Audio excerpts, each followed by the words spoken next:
Welcome to episode 479 of Cinematary. Grace Winburn. And Grace, we have a special guest, and I was going to introduce him, but I'm going to let you introduce our guests. Oh, sure. Absolutely. So we are joined here today by my dad, Mark Winburn, local Memphis educator and lover of film. And he has passed it on to me, and everything that he has taught me lives in me, and I continue to learn and grow. He is one of my best friends and favorite people to talk to about anything and all things film, movies, media, television, you name it. He is my favorite amateur, my favorite professional, and my favorite dad. His credentials are he has studied film, and he has also been a projectionist for a number of years. How many? 4, maybe 3? Yeah, it was 4 years. For 4 years. So Mm-hmm. He certainly has a knowledge and background in film. And one of the movie that we'll be talking about today, I consider him to be the closest thing that I have to an expert. So we invited him on here. We researched. He was a foremost, scholar. The only other person we could talk to was David Lean himself, and he's unfortunately passed. Oh, I was wondering why he wouldn't return my calls. I was using the wrong medium. I needed a medium, I guess, actually. But yeah, Mark, thank you so much for joining the podcast. Well, thank you. It's a pleasure to be here talking about one of my favorite movies of all time. Yeah. And we promise that this podcast will not run close to 4 hours. This is for the listeners and viewers also. All right, well, let's go ahead and jump into it. We're going to start with movies that we saw this week in part 1, and then in part 2, of course, 1962's Lawrence of Arabia, finally making it into the Cinematary archives. But Grace, movies that we saw this week, I'm going to toss it over to you because you saw a new release. Sure, I did. I finally saw a new release.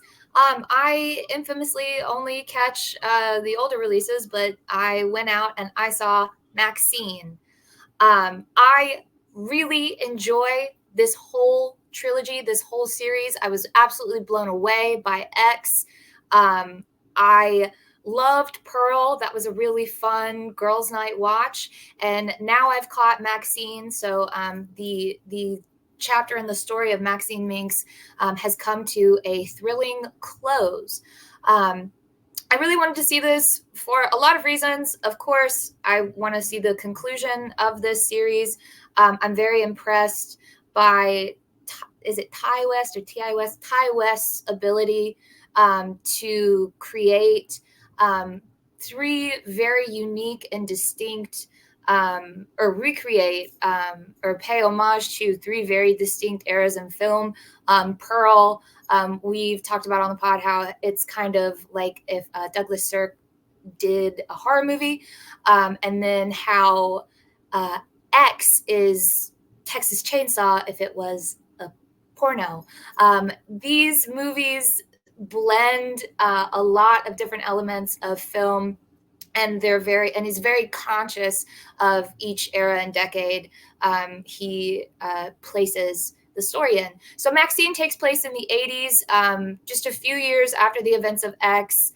And we find MaXXXine in Hollywood trying to break out from pornography into the world of real high-end films and movies.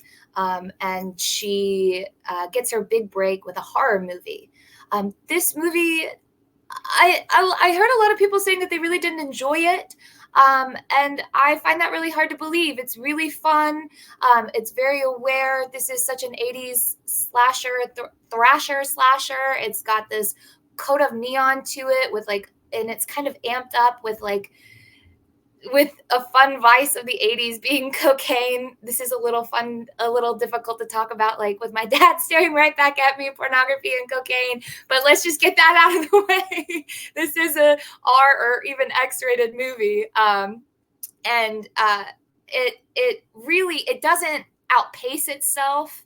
Nothing kind of goes off the rails. There is a very fun twist at the end, and I don't like to spoil movies, so I will just leave that up to you guys.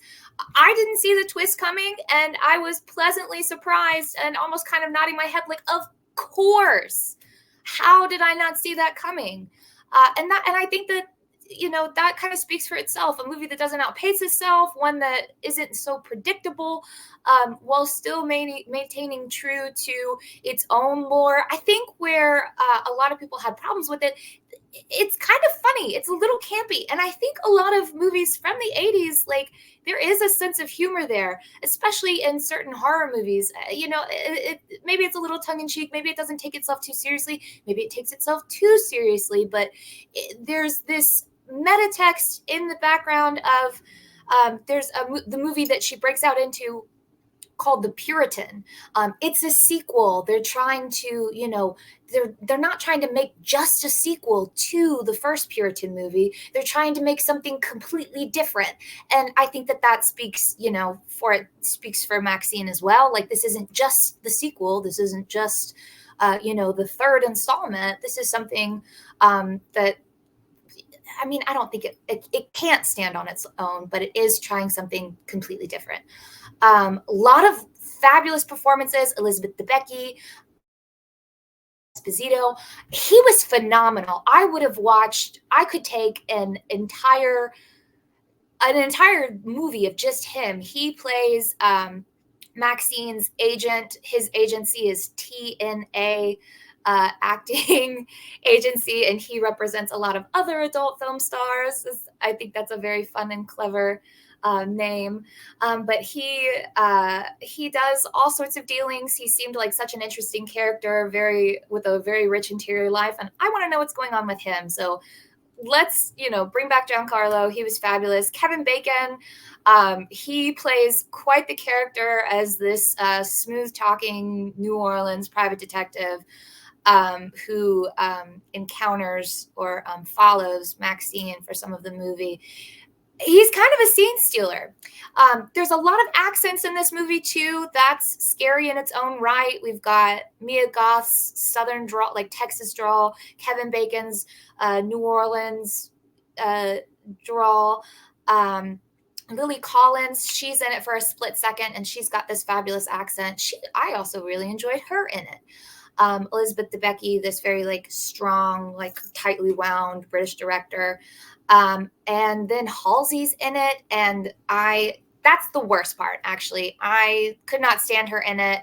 She plays this almost caricature of some New York transplant in LA. She is also in the adult film industry, but they couldn't get rid of her quick enough, and they did get rid of her pretty quick. But this is fun. This is interesting. This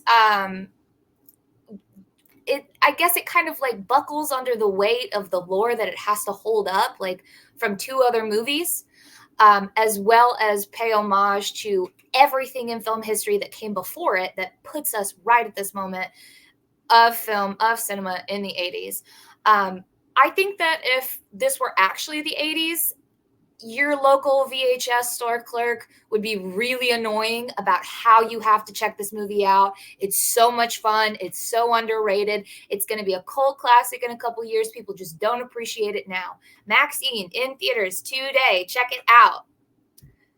Which one out of the three is your favorite? X. Really? X.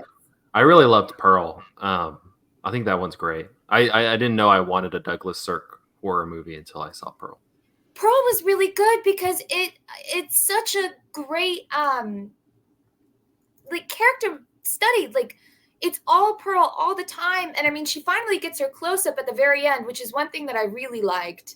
That ending shot. She has her big monologue. It's so emotional. Mia Goth is really giving it her all. I know that she worked very closely to produce Pearl and probably did some of the writing, because a lot of that monologue, it came from a very organic place. But then she finally gets her close up. And then that's referenced again at the very end of MaXXXine. There is a close up, and Pearl is like the character study. X was just alive for me. And then MaXXXine, it doesn't feel fair to say that it's like the least out of the three when you have two heavy hitters like that. It's like, how do you follow that up? And I think they were probably pretty aware of that, given the whole talk about the Puritan too.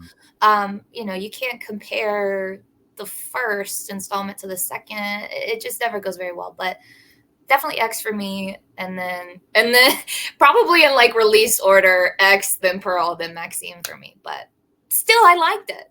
Yeah. Very enjoyable. Nice. All right. And then let's go back in time a little bit and you can talk about your other movie for this week. Sure. My other movie for this week was La Dolce Vita by Federico Fellini. He is obviously our favorite director on this podcast. Everybody here just cannot get enough of him. This was my second Fellini film, my first being 8.5. Do not do what I did. Do not start with 8.5 and then go back and try and watch any of his other films. 8.5, now that I've seen La Dolce Vita, 8.5 feels almost inaccessible. Like that is, I said before we started rolling, 8.5 is something to decipher and La Dolce Vita is just something to watch. And it is so fun to escape into this world of Italian nightlife and nobility. There's drinking, there's partying, there's cars, women, more parties. Where to begin? What is the sweet life? First of all, our main character is played by Marcello Mastroianni. He gets to keep his name in this movie. He plays tabloid journalist Marcello Rubini. I think I wrote it down, but no, I didn't. I didn't write it down. He plays Marcello. He is a sleazy tabloid journalist. He has his whole gaggle of paparazzi. I read that this is where we get our word for paparazzi. These little sparrows fluttering around, taking pictures, the shutter, all the noise and the commotion of just trying to capture people at their worst, or people trying to just live a private life away from, prying eyes. His job is to capture them, their most intimate and private moments, and splash it across the tabloids for everybody else to see. But he considers himself still to be a serious writer and a serious journalist, even though that's how he makes his money. He just thinks very highly of himself. He's also a cheat and a philanderer. He has one girlfriend, Emma. He has another girlfriend, Maddalena. He has an obsession with this gorgeous actress, Sylvia Anita Ekberg. Ekberg, yeah. Mm-hmm. Ekberg, thank you. And each woman represents a different life that he could lead. Every party, every late night, again, is another path, another life that he could lead. He doesn't know what he wants in life, but he knows that he wants something, or rather he knows that he's missing something. There's this deficiency in his life, and it's women and drinking and partying that will fill it. And it's very sad. He is searching for that sweet life. His sweet life could be tied up in a happy, normal life with his girlfriend, Emma. But very early on in the movie, Emma tries to kill herself, and he writes that off as some desperate cry for help, and he hates her for it, but he loves her and brings her around everywhere. Then his girlfriend, or I don't know, date, Maddalena, she is wealthy nobility, and she could represent or lead him to a life of high-class society parties. He could leave behind this, the world of tabloid journalism. Or there's Sylvia. She is statuesque. She is blonde. She looks nothing like any of the Italian women that he throws himself at their feet. So she is some sort of goddess, and she could represent, or she could be a different life for him as well. It could be, as the husband to a famous actress. It's still a jet set, and it's still a high class privileged life. And it could be, his Dolce Vita. Along the way, we meet his friend Steiner. Steiner is his close friend and confidant, but they don't ever see each other. They hardly ever talk. But Steiner has a life that Marcello is also envious of. Steiner has a wife, he has children, a home, just that normal Dolce Vita that he wants. And as it goes on, there's like no delineation of time. Everything just sort of passes and comes and goes, and it's morning, it's afternoon, it's night, it's dawn, it's sunrise, it's the next day. It's exhausting. It just sort of feels like every day just blurs into the next, and you feel just as aimless and adrift as Marcello does with the rest of his life. I mean, he's always just looking for the next party. And he's kind of a hanger-on, too. All these people that he parties with, none of them really respect him. They don't really like him, but they have him around because he's Marcello and he's just always there. This movie, it takes a really sad and depressing turn.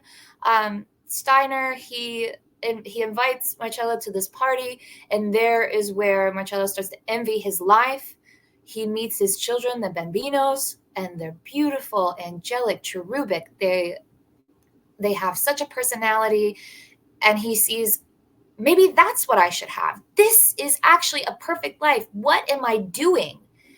And Steiner commits suicide, but first he kills his children in their sleep. They never wake up. They sleep the eternal sleep, and then Steiner turns his gun on himself. Because of his depression, this life that he leads, he felt so insecure and trapped by it, and he saw no way out. And I think that maybe Steiner also didn't want his children to be trapped in something like this as well. So he commits this awful act, and Marcello is shocked, surprised by it, and completely depressed by it. And then he just continues to party. It's like nothing even changes, but he realizes, like, maybe that life isn't all it's cracked up to be, but what else is there?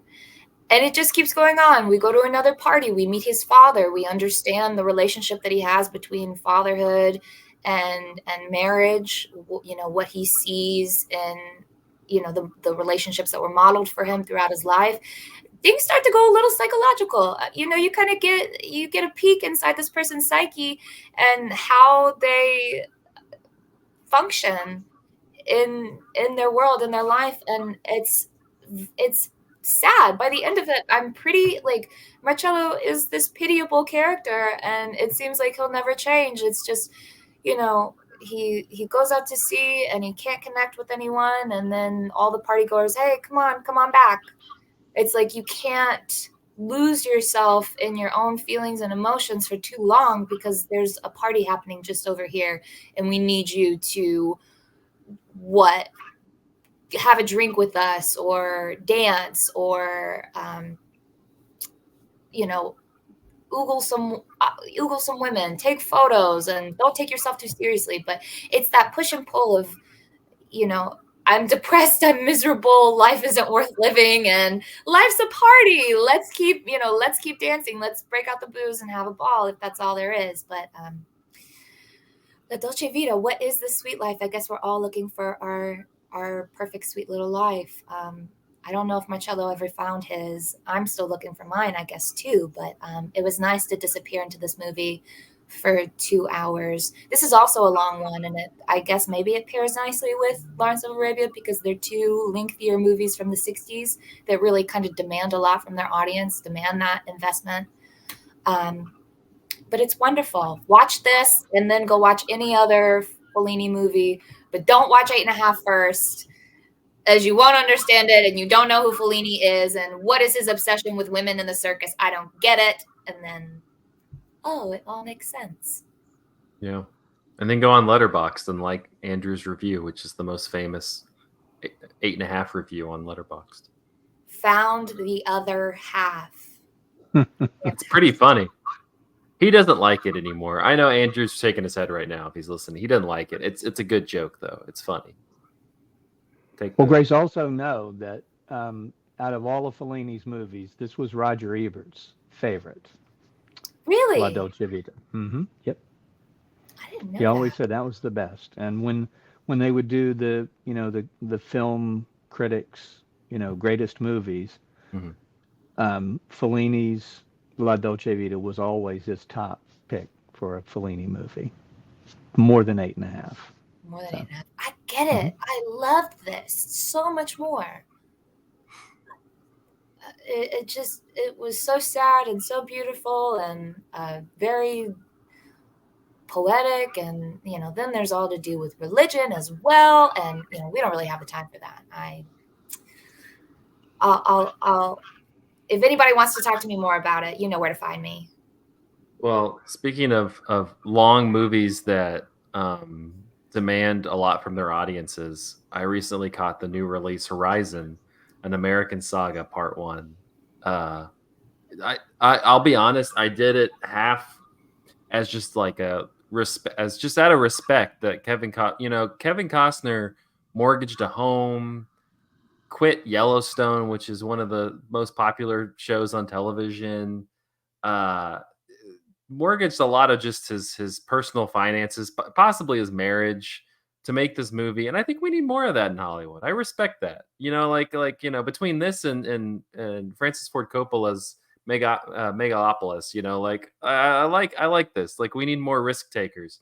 The movie's fine. I don't know if it's worth the movie itself it's fine. I know that part 2 is currently underwater at the moment, but I don't know where to start on this one. It's supposed to be a 4-part epic, taking place before, during, and after the Civil War. This one takes place mostly in the West. One of the big issues that it has is that it's juggling like 5 or 6 different stories, and because it's like in theory supposed to be broken apart in 4 movies, it kind of is like trying to like take its time with each story. And so in this one you get like 6 different introductions to stories, and none of them are going to feel complete, but none of them really get even like a sense of completion just for this first part of it. The movie starts, though, there's this tract of land that's called Horizon. It's drawing in settlers looking for American manifest destiny, the American dream out west. But the first 4 settlers are killed by the local Native American tribe, and then it just moves on. And then we move forward, and the settlement has been a little bit more developed. It's still a little ways away, and we meet one family that I don't know who the husband is, but Sienna Miller is his wife, and they're having like a dance. And the Native American tribe, the Apache, who are nearby, just go and just take out everybody in this camp. It's a very bloody movie. It's a very violent movie. Not that the violence is necessarily like offending me, but they're taking down women and children. There's a lot of children who die in this. He's taking down, it's a very, like, Kevin Costner doesn't hold any punches when he's doing all this. But that kind of opens up a couple lines of the story. That's kind of the impetus of the entire saga, I guess.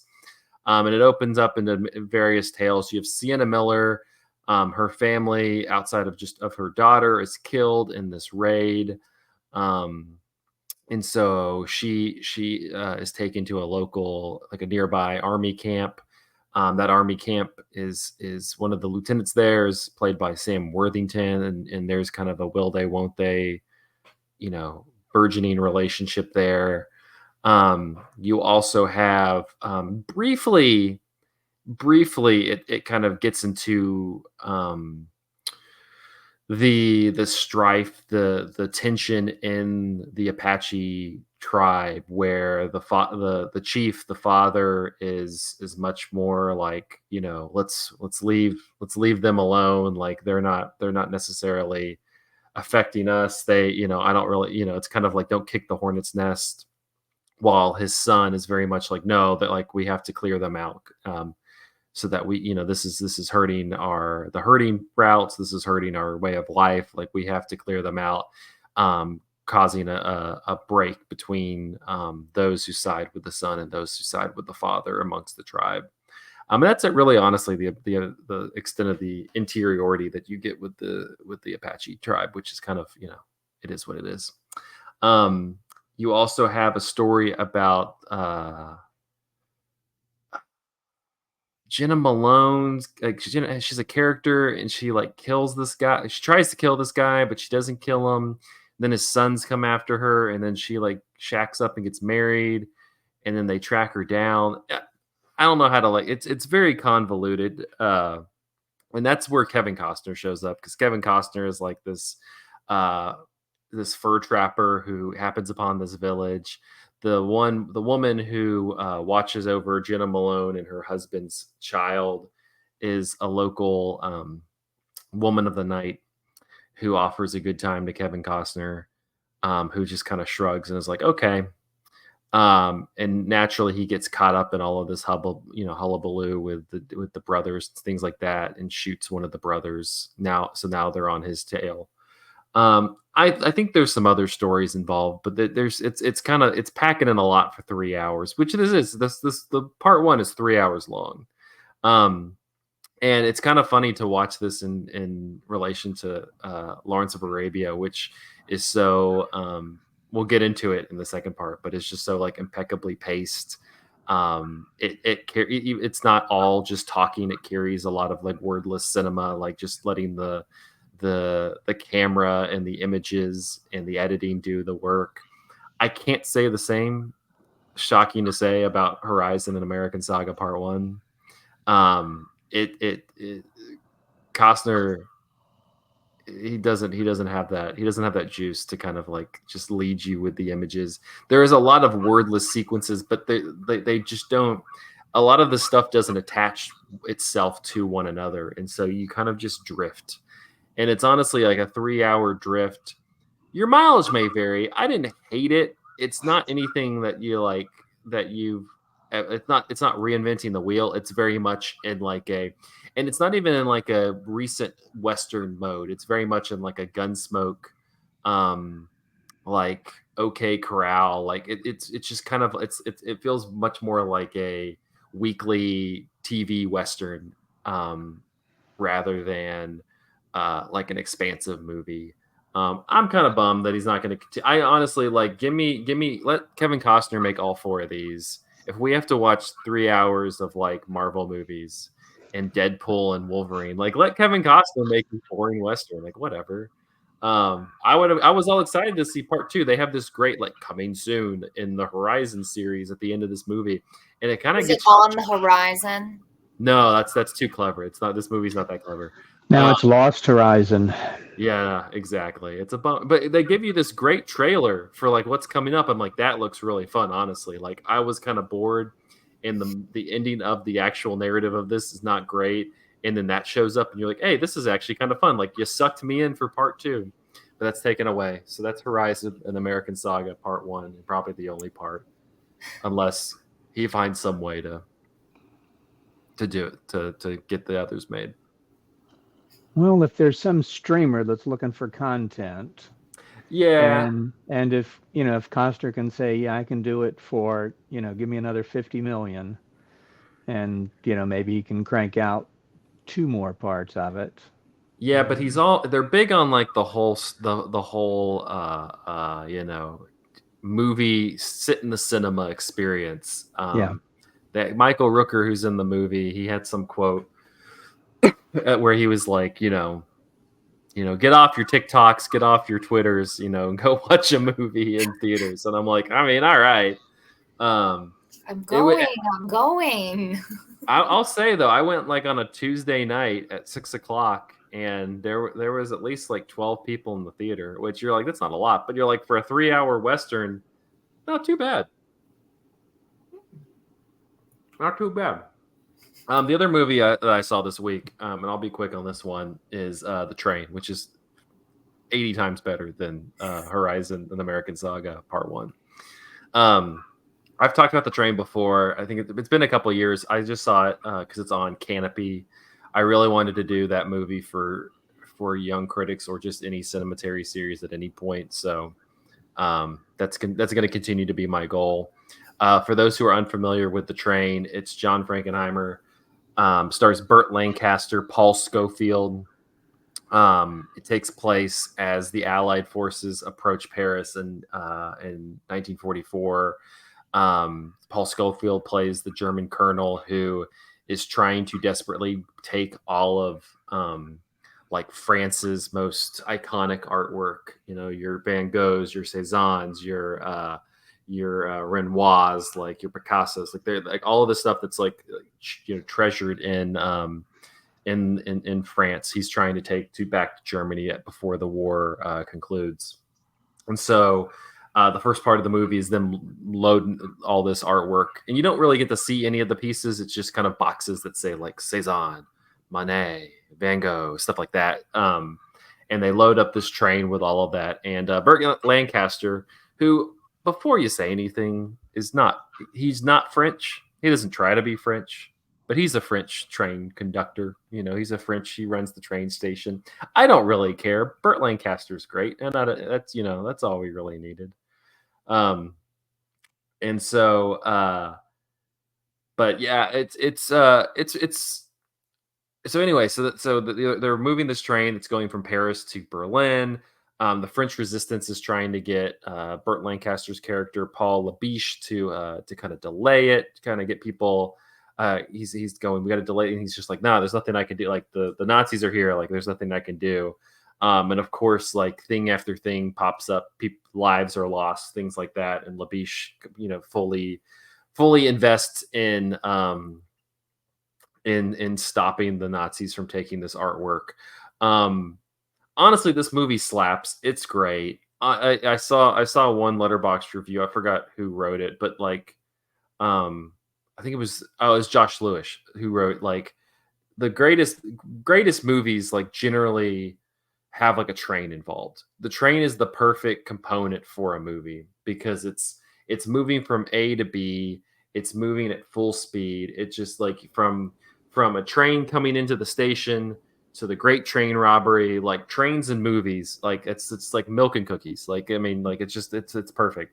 And this one is no exception. It has this incredible sequence where they like create one, they like they have the British bombers like bomb the train station, and you get to watch the train blow up, like the bombs hit the train and all the whole station get blown up. And then you have the famous sequence where the train crashes and the two trains crash into each other. And of course, this is 1964. Like they're doing this all, they're doing this all for real. They're actually crashing trains.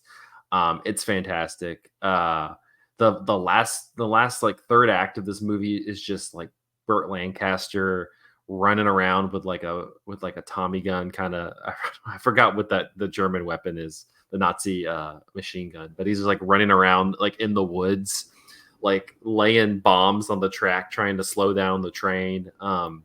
It's great. Honestly, like it's such a like just a fun. The premise, it takes a little while to kind of get you on the tracks, get the train rolling. But once it does, I think it's just such a like perfectly distilled action movie. Jean Moreau pops up into it. Pops up in it. French New Wave icon. She plays this hotel. I don't know. I think she's the owner. This little hotel owner of the small French town that helps Burt Lancaster out. Paul Scofield is just so like sinister and evil. just kind of that perfect Nazi counterpoint. But yeah, the train, it's available in a lot of different places, but it's on Canopy currently. If you're looking for, it's such a good like Sunday afternoon movie to watch. Like just pop it on. It's fantastic, the train. But yeah, but let's go. We're gonna take a quick break, and then we're gonna be traversing the deserts with Lawrence of Arabia after this.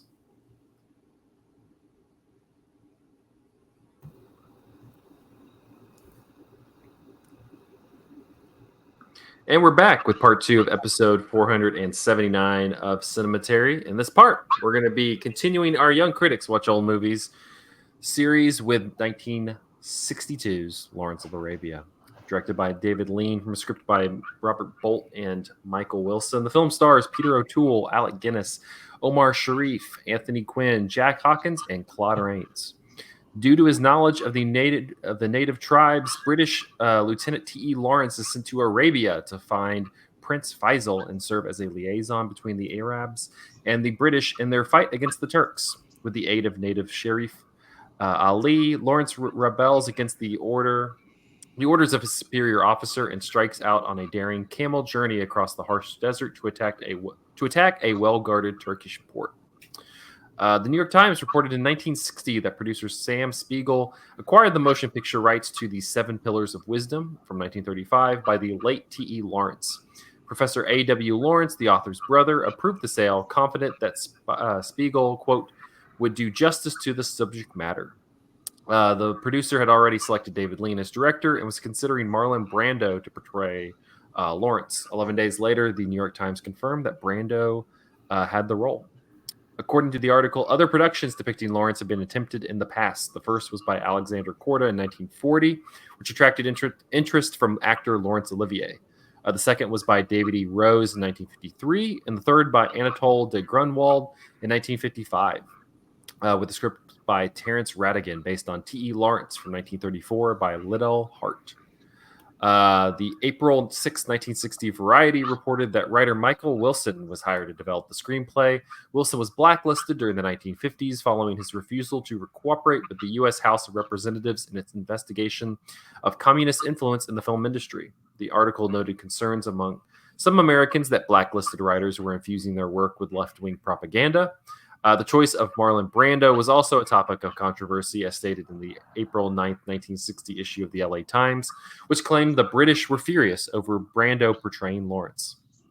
But in the October 16, 1960 issue of the New York Times, they reported that Brando withdrew from the project due to prior commitments. Spiegel was now considering Albert Finney, following the young actor's impressive screen test.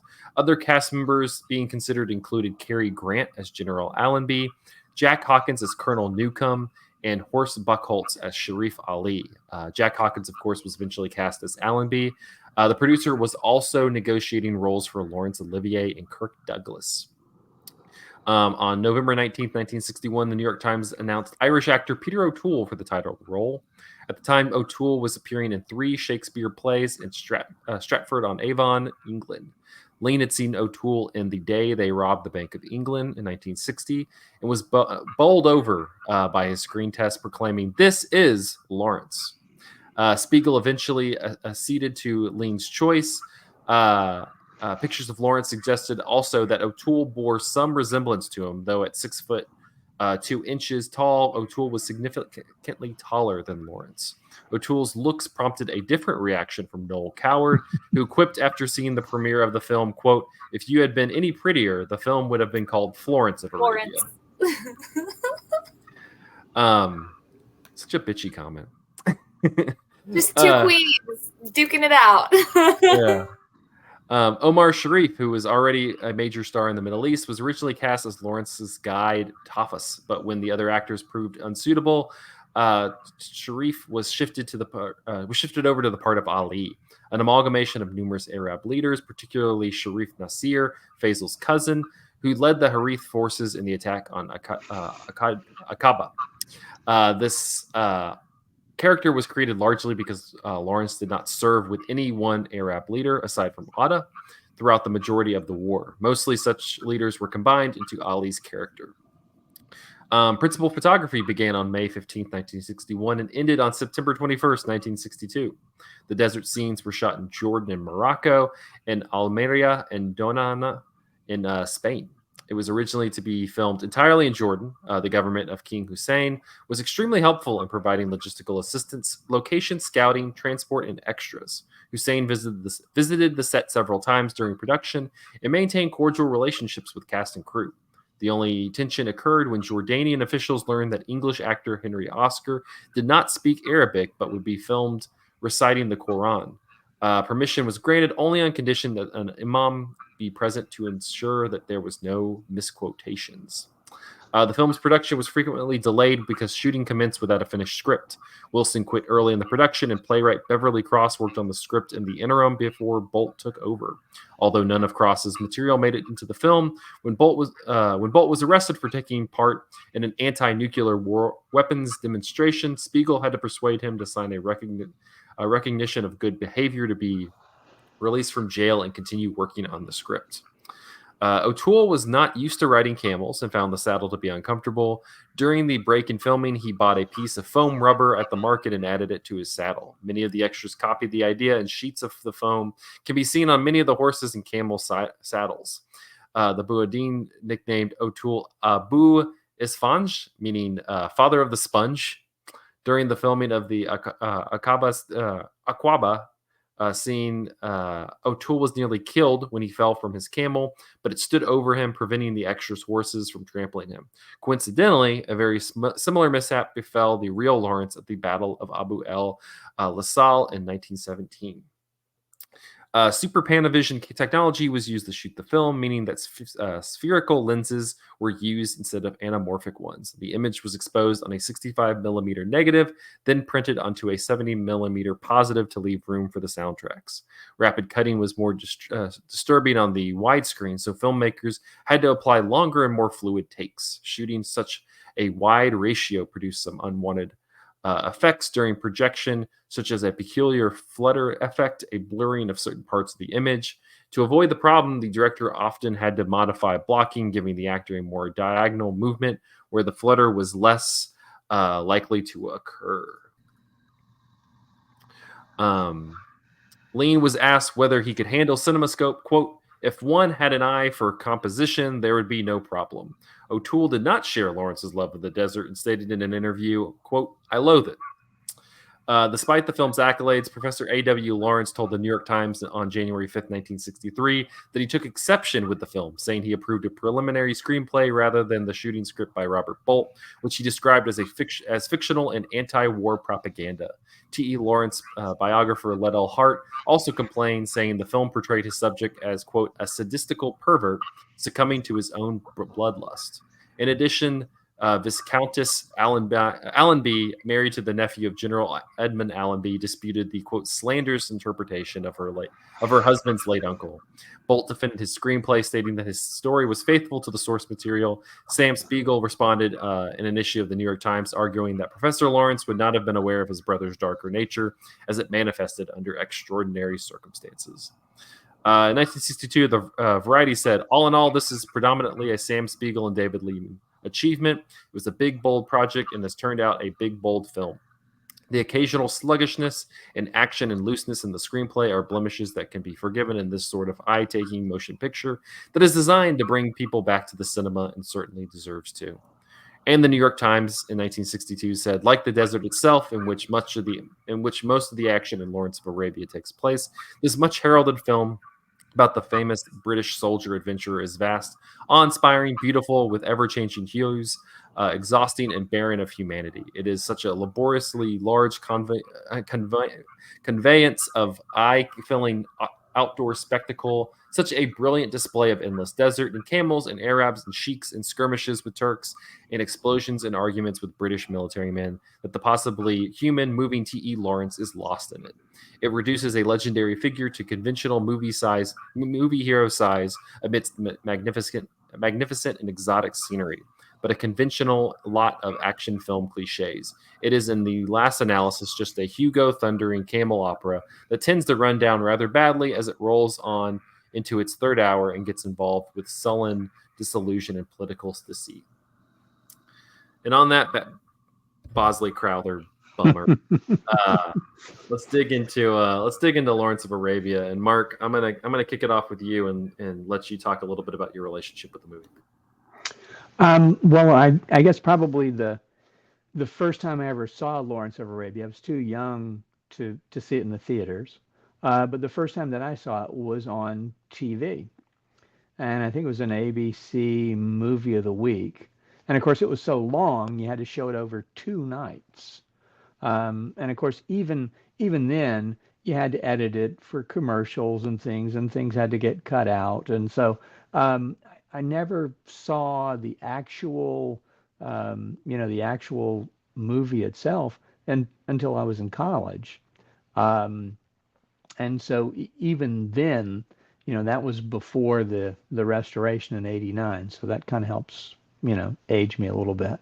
But when you saw it on the big screen, you're just in awe of the way that this film looks. And I think what's really interesting, as I've watched it over and over again, and you find out little things about it. Um, the star of Lawrence of Arabia obviously is Lawrence, but the other star is the desert. And when David Lean was getting ready to shoot Lawrence of Arabia, and he wanted to figure out a way to show off these vistas and these scenes that he wanted to put on film, one of the movies that he watched a great deal was The Searchers by John Ford, because what he noticed with The Searchers was how John Ford was able to capture the scenery of the desert, in essence. Only this was the desert of the West. Um, so I think from that starting point, I think what you see with Lawrence, of course, is when you put it in terms of where it is in time. Um, we've had the move where, okay, everybody's now watching TV. It's kind of like nowadays. People are watching their phones or watching Mm-hmm. TikTok. You're trying to get them out into the movie theaters, and Lawrence of Arabia was one of those kinds of movies, in that it was big, as you said. It was a 70 millimeter print. So the images were enormous, and unlike the movies that we see today, it was more like going to go see a Broadway play than it was to go see a movie. You had in a beginning, you had this theme that was playing, just sound, Mm-hmm. just the music, the Maurice Jarre soundtrack that was playing as people were entering the theater, just like you'd have an overture in a Broadway musical, for example. And the fact that about 2 hours plus into the movie, you have an intermission, just like you would with a Broadway show. And as the intermission is going, you have music, the entr'acte music, as people leave the theater, buy popcorn or drinks or whatever it is that you do, and then come back in for the last part of the movie. And I think that from that standpoint, you look at what David Lean, the movie before Lawrence that David Lean did was Bridge on the River Kwai. The movie that Lean did after Lawrence of Arabia was Dr. Zhivago.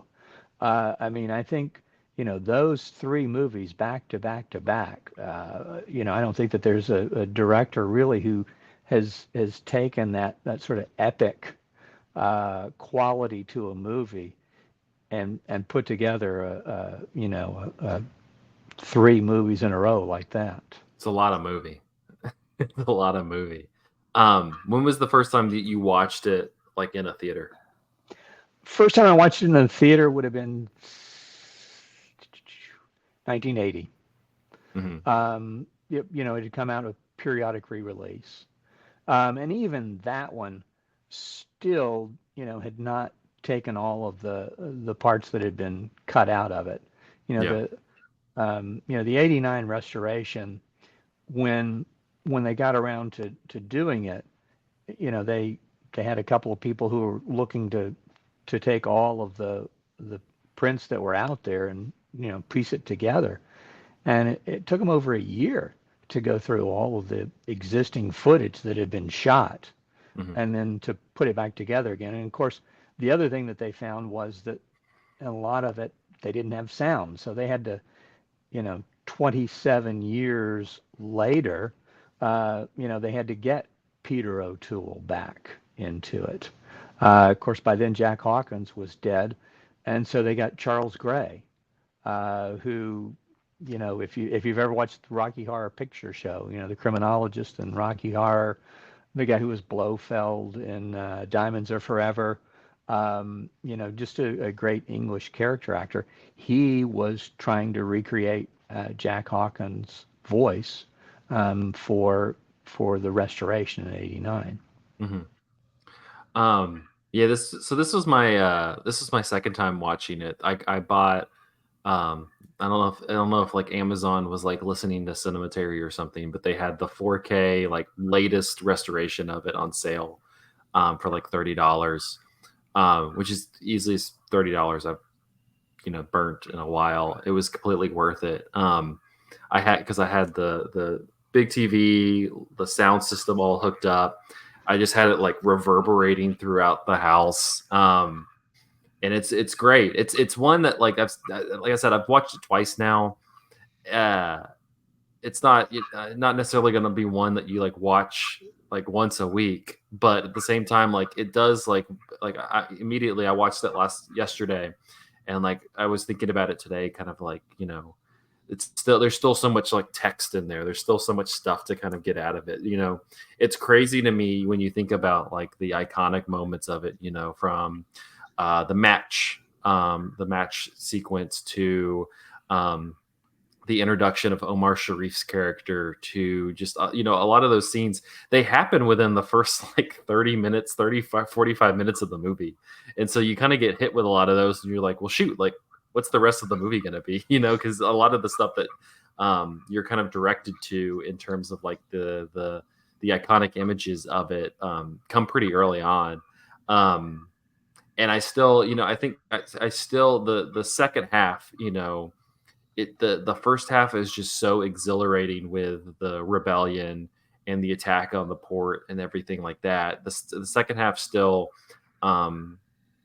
I think that's the part that struggle is not the right word for it, but still like kind of like that. I think more watches probably enriches that and kind of getting more into that. Just because of how thrilling the first part of the movie is. But yeah, it's just kind of, it's one of those, it is the whole lot of movie, but it's absolutely like worth all the time in it. Grace, what was your experience like finally watching this? I did finally watch this. So, Dad, you had tried to show it to me, and I don't know. I feel like it was sometime around like high school you tried to show it to me, and all you really did was like you kind of brought me up to the match cut, and you're like, "Wow, isn't that great? Like, doesn't that make you want to watch it?" I was like, "Not really." And I don't want to say that this is a movie where you have to be like a little bit older to appreciate it, but you just have to have a little more film under your belt to really appreciate this investment, to allow yourself to be transported to the desert and ride a camel alongside Peter O'Toole. But I'm glad that I've finally seen it. I feel like now I really truly appreciate it for what it is, which is this epic. I mean, Dad, that's the perfect word. I mean, of course it's an epic, but to appreciate it as this epic, this character study on this larger than life T.E. Lawrence. I mean, he's like a god in the desert, and to finally approach this piece of cinema history, I kind of feel like I'm so mad at my teenage self for not sitting down to enjoy this and to connect with you on this level. I can't wait to watch this movie again. I immediately finished that, and I'm just kind of, oh my God, like what a picture. They truly don't make it like that anymore. And it really is, it's kind of a treat. Like, it's such an indulgence to really like live and luxuriate in this story for almost 4 hours. But the intermission is very nice. I ran out, had my smoke break, and then came on back just like they would have in the theaters at the time.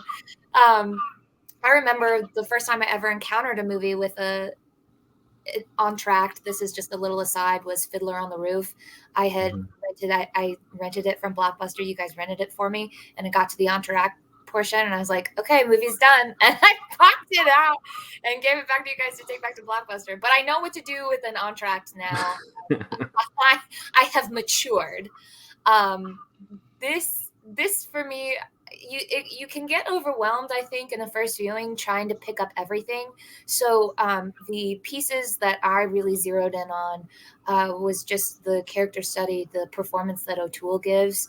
I let him like following Lawrence through the psychological journey in the desert, across all these sand dunes, this journey to belong and connect with this culture, one that you feel more connected to than your own.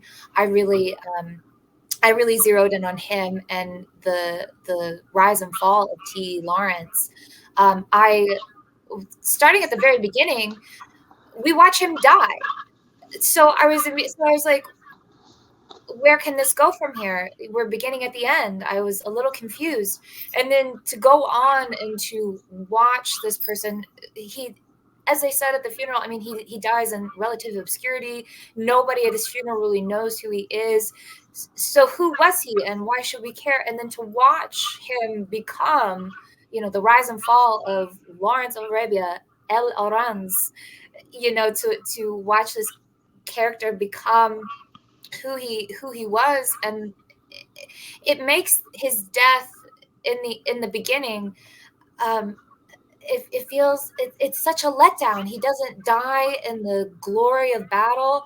He dies in a motorcycle accident at home, just like a regular day. It seems so ordinary for someone so big, and this larger than life character. So that was really my experience and connection to it. Was this is Lawrence of Arabia. I want to latch on and learn and watch this character come to be. There's so much else. I didn't even interact with the history. I didn't bother to look up the various battles, and where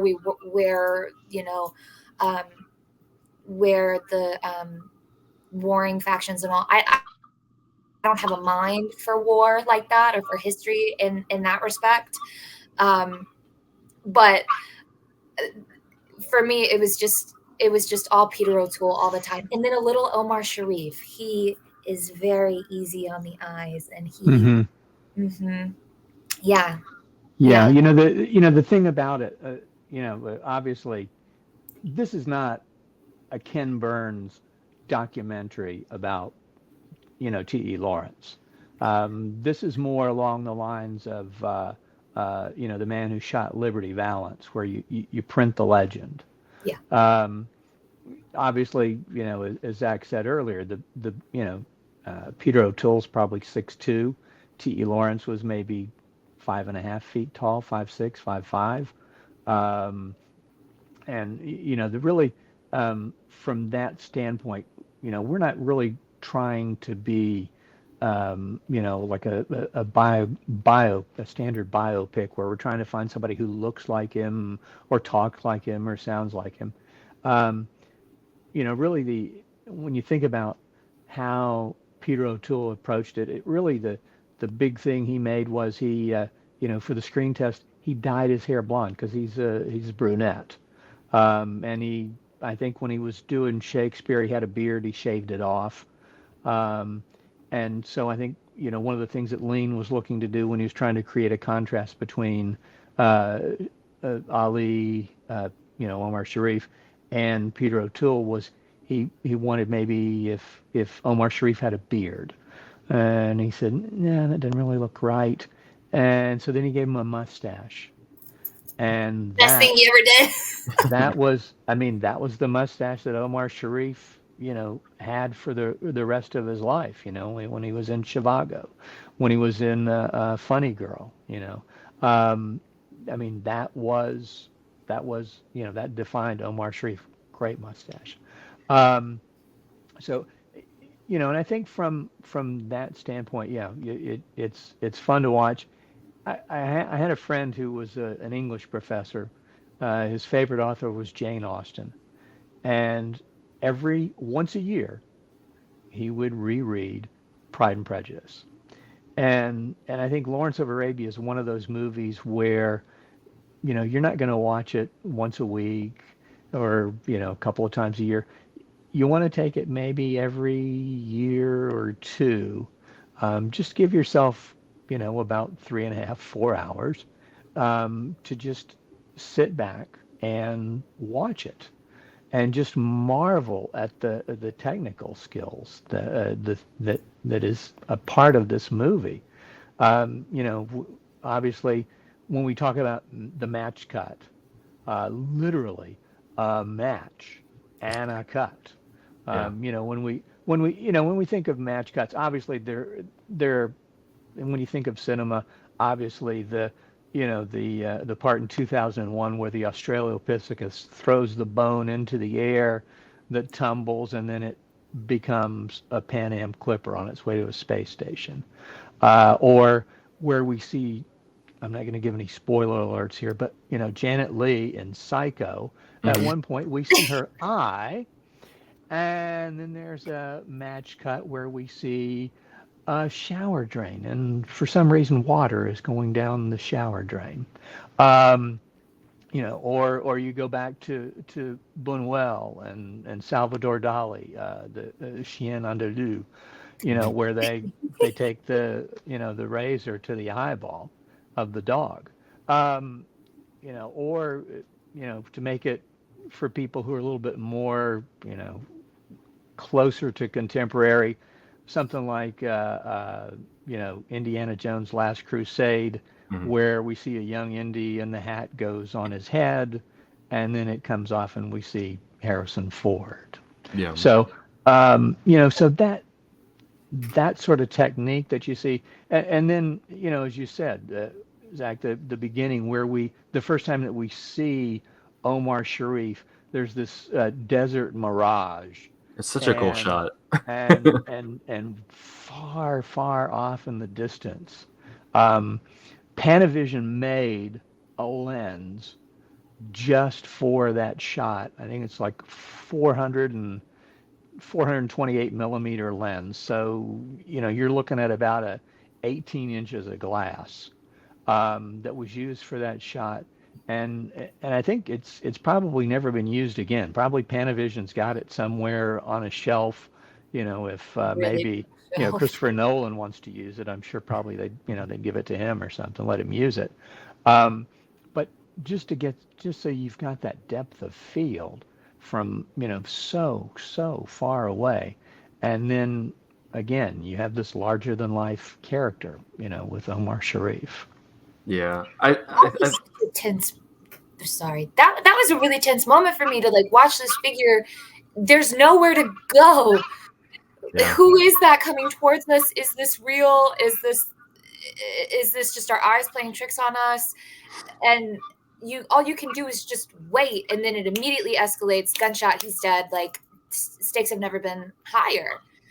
Um, and that just speaks to the skill and technique. But I was anxious. I'm like, who could be anywhere near these people? Who are they? And it also was like a nice because we had just had that scene where Lawrence's guide looks out onto the horizon and he says, "There they are. Like, there's some folks." And Lawrence is like, "Where? What are you talking about?" Like, that was a nice. It showed, who these Badu people are, like, how they have adapted to survive in this, in this desert scape, and how fish out of water Lawrence is. But in that moment, we were seeing the exact same thing that Tefus was seeing and the exact same thing that Lawrence was seeing. So it just felt like, okay, maybe his eyes have adjusted to the desert, but maybe not really. Maybe this is a mirage. But I was so nervous. And then when it's Omar Sharif, I was so happy, but I was so sad that he was a bad guy. I was so disappointed. Yeah. Who is it? Is it Faisal? Faisal, who's the one who says like we don't like the desert, we don't Yeah. like don't like the desert. We like green. We like trees. Yeah. Yeah. Going back though to like just kind of the viewing of this movie, I think a lot of the movies that we cover in our whenever we do our Young Critics series, a lot of them that are the kind of big movies that those ones that like you need to watch if you like appreciate film. A lot of it can kind of come down to accessibility, like just be like having the interest in watching them in the most accessible way possible is kind of the way to go. It's that you're not going to get the ideal. And even I think if you're watching Lawrence of Arabia, you're probably not going to get the 70 millimeter print, in a theater unless you're living in like New York or Los Angeles or something like that. But I do feel like, and that's why I think, it's been like 6 or 7 years since I watched it the first time. Like it's kind of one of those where you want the ideal circumstances to watch this, because I agree, like the way it's not even just because of like the reverence for like the movie where it's placed on like the list and things like that. It's just more like this is a big movie. Like it's a big giant movie. It's like Variety said, it's a big bold film. Like it's one of those, and like it's on that level. It's worth, like, if you have, we now have the TV capabilities to like you can watch it at home. But I mean, this is the one where it's like, yeah, like you should go see it in a theater. Very similar to, you mentioned 2001, the match cut there, but like 2001 is another one where it's like if you can go watch it in the theater, you should go watch it in a theater, because like that's what it's made for. It's kind of like it's like having a fun, a particular, drinking this particular wine this particular way. It's like it's one of those things that you have to kind of appreciate in that mode.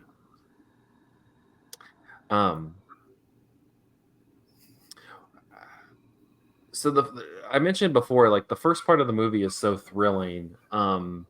You kind of get to the second part, and the second part of the film, post intermission, becomes not boardrooms, but to a degree boardrooms. It's a lot of, at least on like the British side of things, it's a lot of British men in uniforms in rooms talking, and then even a lot of the Arab the stuff as well. You get the Arab National Council. It's a lot of like talking in rooms and things like that.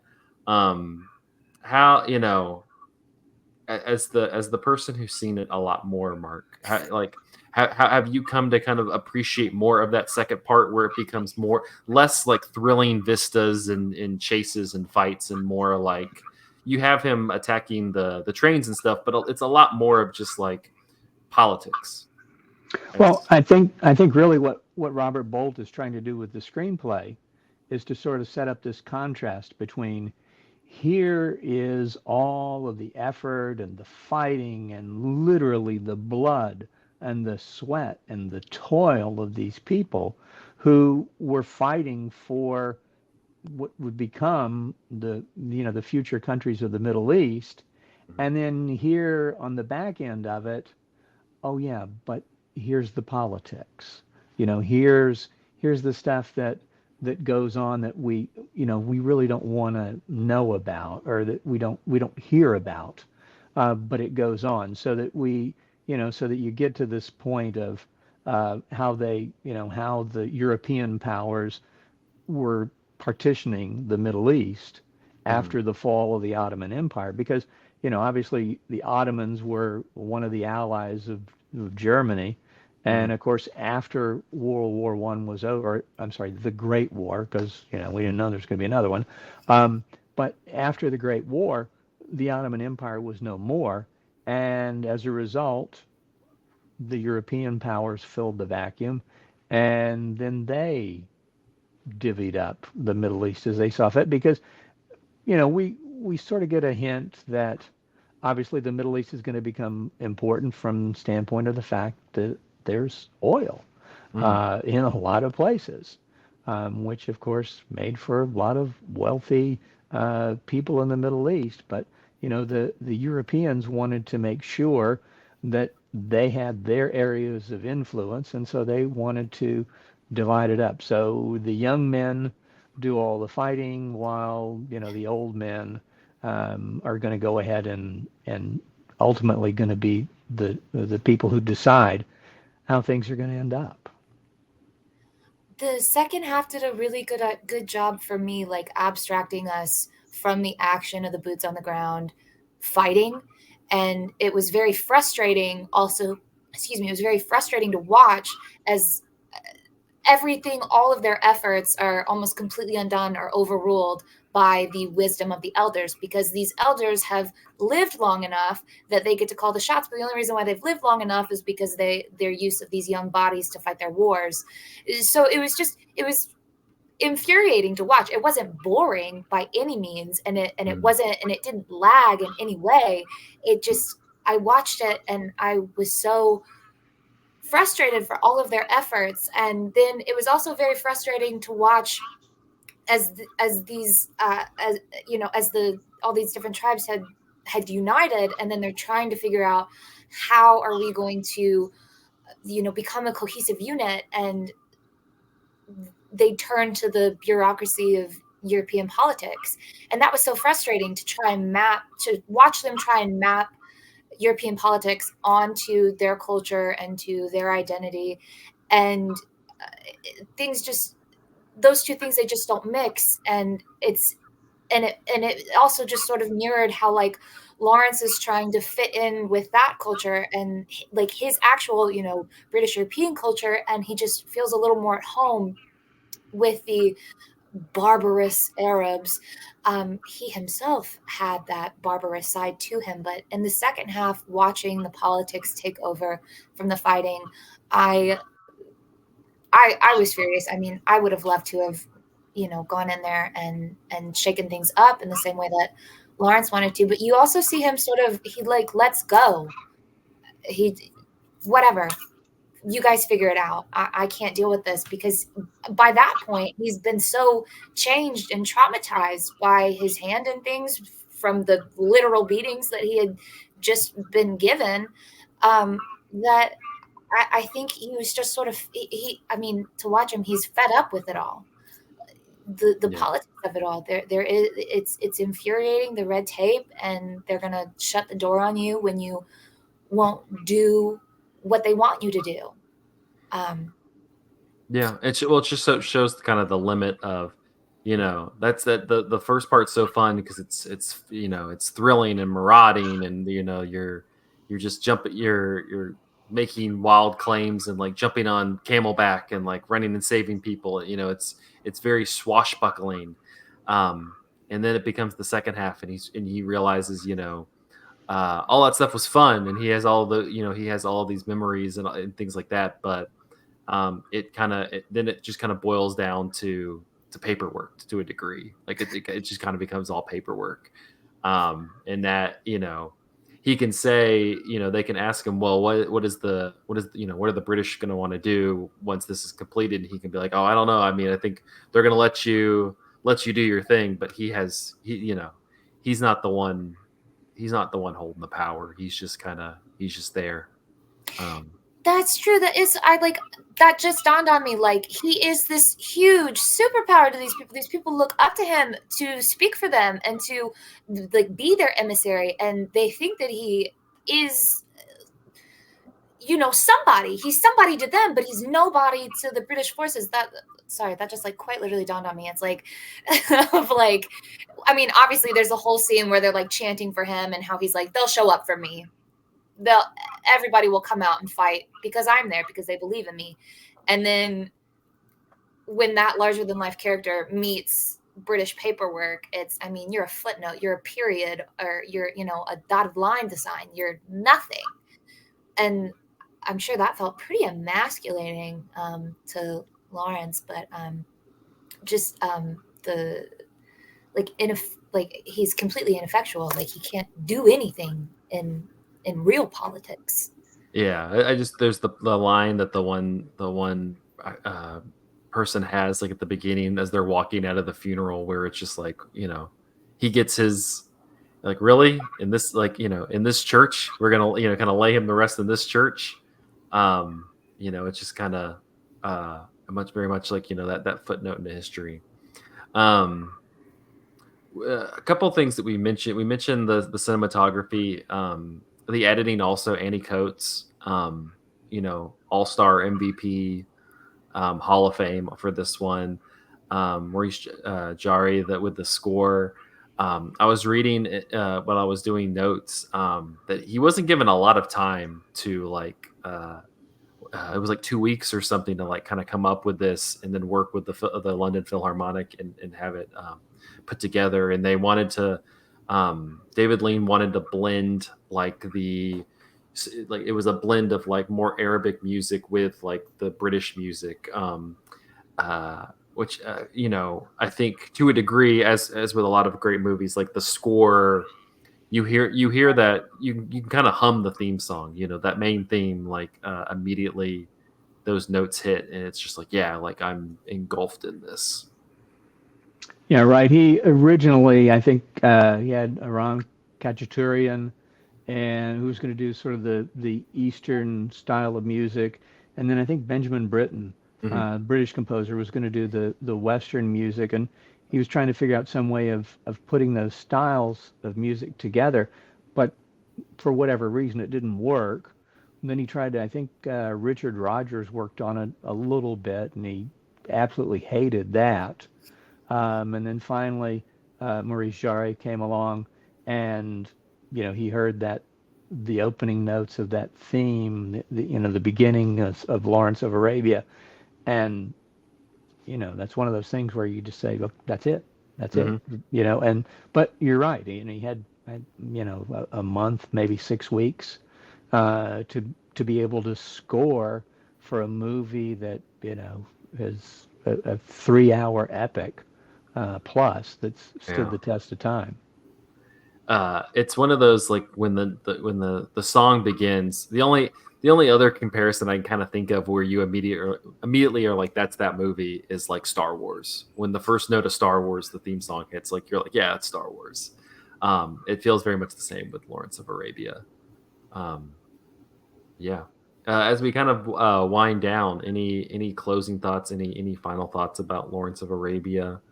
um what, Mark, this latest time that you watched it, was there anything new that stood out to you? Did you pick up anything new that you were kind of like, I hadn't really thought about that, or I hadn't noticed that before, that kind of stood out? Well, I guess one thing is, when you see it as a young person, you tend to identify with Lawrence or Ali. But as you grow older, you start to look at somebody like Claude Rains Hmm. or Jack Hawkins, and you start to notice more of the things that they do, because you feel you're closer to their age, and you know that your time for heroic deeds and gestures is in the past.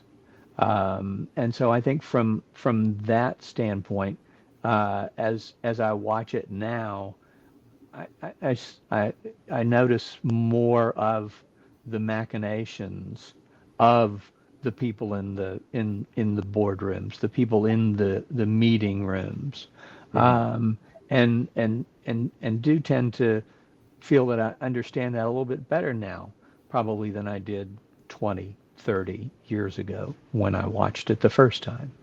Hmm. See, that's what you had to look forward to, Grace. I can't wait. I mean, it'll just keep getting better and better, and we'll have more and more to connect and talk over.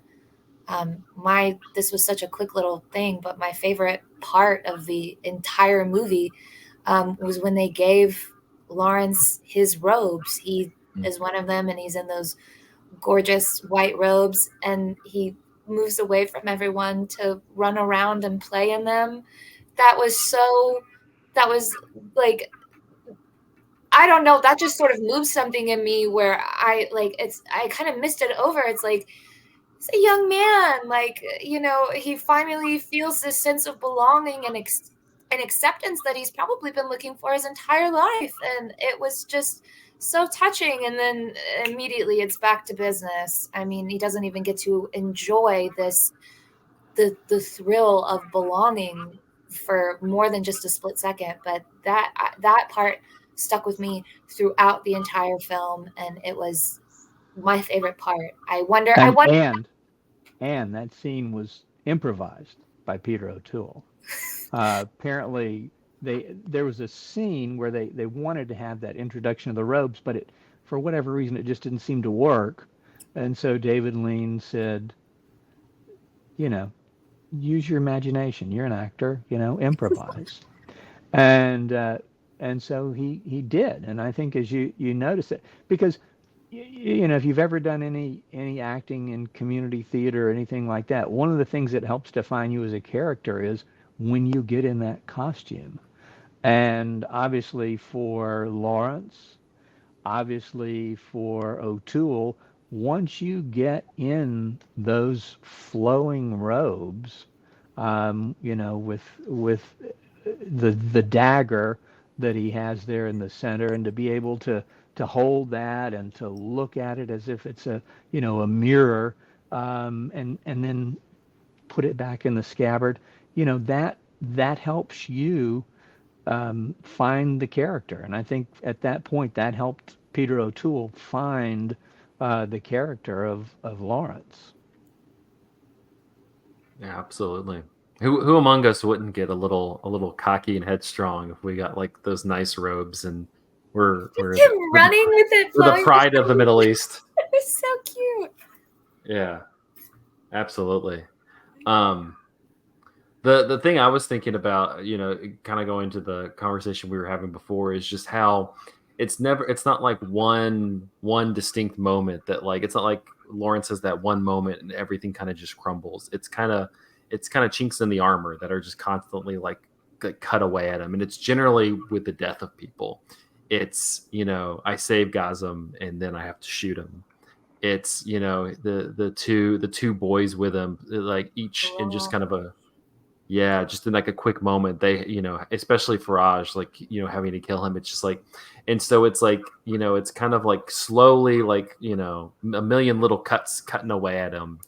And so like, from that from when he gets captured and is raped and tortured, you're like, it's just like all it is, it's just small little cuts. It's cuts and cuts and cuts. And so like by the time he's leaving, it's like, it's, it's you went from, you think of like the scene when they blow up the train and he's, dancing along the top of it, and they're getting the photos, and he's just glistening in the light, and he's just like a god. And it's just slow, like, what's so effective about it's less like a downfall, and it's more just kind of like, slowly being cut away until you're finally just you kind of give up, because it's just so exhausting. And that was, I kind of just like caught more of that as different people kind of fell away in this watch. All right. Well, I believe that will wrap up this episode of Cinematary.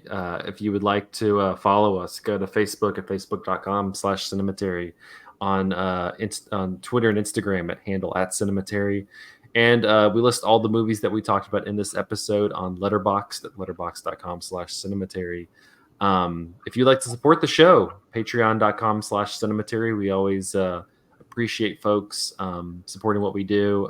Big thanks to our patrons, Cam, Ron Hayes, Tanner Huskins, Teresa Marsathi, and Tyler Chandler. We thank you for supporting the podcast. Next week, in the next episode, we're going to be continuing our Young Critics Watch Old Movies series with The Long Goodbye, getting a little Robert Altman in our lives. And as we mentioned in the last episode, after that, we will be live at the Independent Picture House in Charlotte, North Carolina for Repo Man. So if you're in that area, please come check it out. But Mark, thank you so much for coming on Cinematary and talking Lawrence of Arabia with us.